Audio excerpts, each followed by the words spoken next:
नमस्कार, आप देख रहे हैं सिटी न्यूज बरेली। मैं अंश माथुर। कोविड-19 के मद्देनजर लॉकडाउन के चलते राज्य सरकार की कमाई को तगड़ा झटका लगा है। ऐसे में प्रदेश सरकार दिल्ली की तरह यहां भी शराब पर विशेष कोरोना शुल्क लगा सकती है।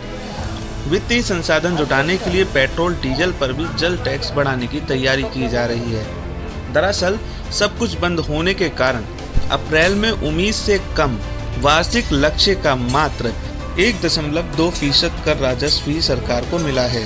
सूत्रों के मुताबिक राजस्व में भारी कमी को देखते हुए राज्य सरकार शराब की दुकानें खोलने के साथ ही शराब पर अतिरिक्त कोरोना शुल्क लगाने की तैयारी में है। कोरोना शुल्क से शराब 1.5 गुने से अधिक महंगी हो सकती है। सरकार का मानना है कि शराब महंगी करने का उसे विरोध भी नहीं झेलना पड़ेगा और कमाई भी बढ़ जाएगी। गौरतलब है कि राज्य सरकार ने शराब से 37,500 करोड़ रुपए की कमाई का सालाना लक्ष्य तय कर रखा है। दूसरी तरफ पड़ोसी राज्यों की तुलना में पेट्रोल डीजल की दरें प्रदेश में कम होने के कारण सरकार यहां भी पेट्रोल डीजल पर टैक्स बढ़ाने की तैयारी में है। 3 से 5 रुपए लीटर तक तेल भी महंगा हो सकता है। दिल्ली में आज से शराब महंगी हो गई है। अरविंद केजरीवाल सरकार ने कैबिनेट में प्रस्ताव लाकर शराब पर स्पेशल कोरोना फीस लगाने का फैसला लिया है। ये फीस MRP पर 70% लगेगी, यानी अब 1,000 रुपए की शराब की बोतल 1,700 रुपए में मिलेगी। दिल्ली सरकार के वित्त विभाग के उप सचिव सुनील सहगल ने उपराज्यपाल के निर्देशन अनुसार सोमवार को इस बारे में आदेश जारी कर दिए। आबकारी विभाग के नियम 154 के तहत इसे अस्थायी रूप से लागू किया गया है। इससे आने वाली राशि को कोरोना के इलाज पर खर्च किया जाएगा। कुछ माह बाद इसे हटाया भी जा सकता है। मालूम हो कि दिल्ली सरकार इस समय बड़ी आर्थिक तंगी से जूझ रही है। वह कह चुकी है कि उसके पास कर्मचारियों को 2 महीने का वेतन देने के लिए पैसे बचे हैं। माना यह भी जा रहा है कि ऐसे हालात में सरकार को ये कठोर फैसला लेना पड़ा है।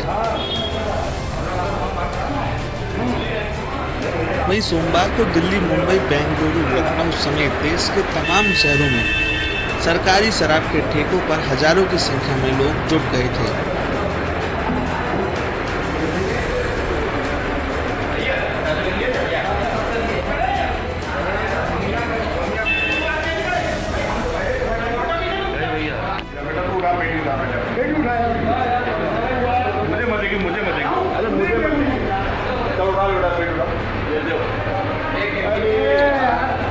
कई जगहों पर फूल मालाएं पहनाकर ग्राहकों का स्वागत किया गया, तो कुछ जगहों पर लोगों ने नारियल फोड़कर खुशी मनाई।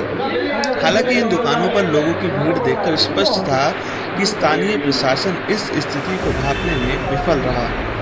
खुफिया तंत्र भी यह नहीं समझ पाया था कि शराब की दुकानें खुलने से एकाएक ऐसी भीड़ जुट जाएगी।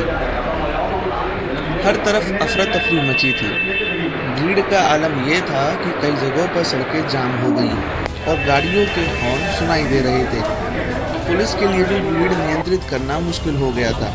बढ़ती भीड़ के कारण दिल्ली, बंगाल, राजस्थान और आंध्र प्रदेश के कई हिस्सों में दुकानों को कुछ ही देर बाद बंद करना पड़ा।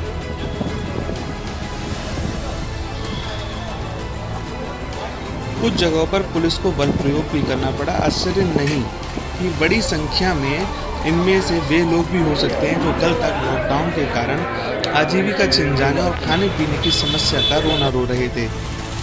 आपको बता दें कि आबकारी से राज्यों को बड़ा राजस्व मिलता है।